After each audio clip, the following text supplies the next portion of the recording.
ಪರಮಾತ್ಮ ದರ್ಶನ ಚಾನೆಲ್ಗೆ ಸ್ವಾಗತ ಸುಸ್ವಾಗತ.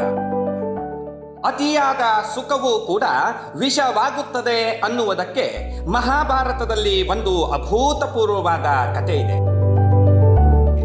ಕುರುವಂಶದಲ್ಲಿ ವಿಚಿತ್ರ ವೀರ್ಯನೆಂಬ ಮಹಾರಾಜನಿದ್ದ. ಅವನು ಅಷ್ಟೇನೂ ಬಲಾಢ್ಯನಾಗಿರಲಿಲ್ಲ. ಆದರೆ ಅವನ ಮಲತಾಯಿಯ ಮಗನಾದ ಭೀಷ್ಮ ಬಹು ಪರಾಕ್ರಮಶಾಲಿ. ಅಣ್ಣನಾದ ಭೀಷ್ಮನ ಬಲದಿಂದ ರಾಜ್ಯವು ಸರಾಗವಾಗಿ ನಡೆದುಕೊಂಡು ಹೋಗುತ್ತಿತ್ತು. ವಿಚಿತ್ರ ವೀರ್ಯನಿಗೆ ಯಾವ ಭಾರವೂ ಇರಲಿಲ್ಲ. ಆತನ ಅಣ್ಣ ಭೀಷ್ಮನೇ ಎಲ್ಲ ರಾಜ್ಯಭಾರಗಳನ್ನು ಹೊತ್ತು ರಾಜ್ಯವನ್ನು ಆಡಳಿಸುವ ಕೆಲಸದಲ್ಲಿ ಆತ ನಿರತನಾಗಿದ್ದ.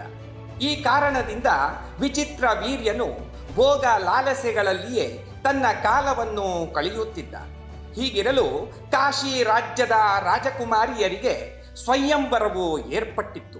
ಈ ಸ್ವಯಂವರಕ್ಕೆ ವಿಚಿತ್ರ ವೀರ್ಯನು ಹೋದರೆ ಅಲ್ಲಿನ ರಾಜರಿಂದ ಆತ ಸೋಲುತ್ತಾನೆ ಎಂದು ಬಗೆದ ಭೀಷ್ಮ ಅವನ ಪರವಾಗಿ ತಾನೇ ಸ್ವಯಂವರದಲ್ಲಿ ಭಾಗವಹಿಸಿದ.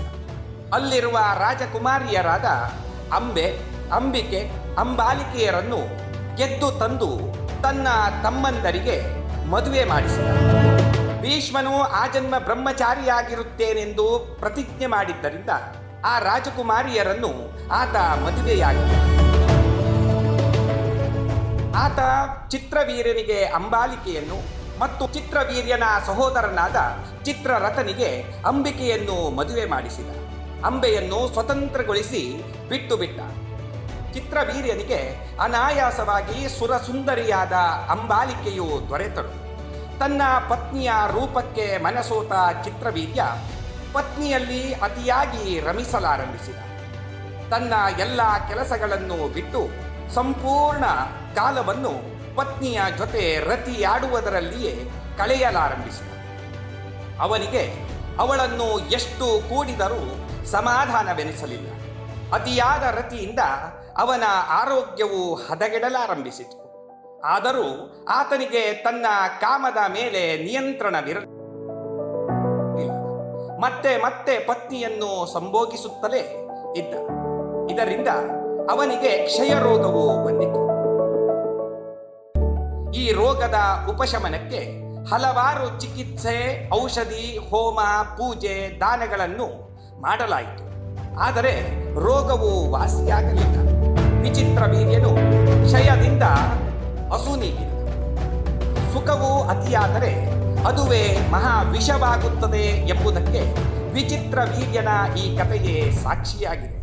ಇನ್ನು ಯಾವ ವ್ಯಕ್ತಿಗೆ ಜೀವನದಲ್ಲಿ ಜವಾಬ್ದಾರಿ ಇರುವುದಿಲ್ಲವೋ ಮತ್ತು ಯಾವನಿಗೆ ಎಲ್ಲ ವಸ್ತುಗಳು ಸುಲಭವಾಗಿಯೇ ದೊರೆಯುತ್ತದೆಯೋ ಅಂಥವರು ಸಾಮಾನ್ಯವಾಗಿ ಭೋಗ ಲಾಲಸೆಯಲ್ಲಿ ಬೀಳುತ್ತಾರೆ.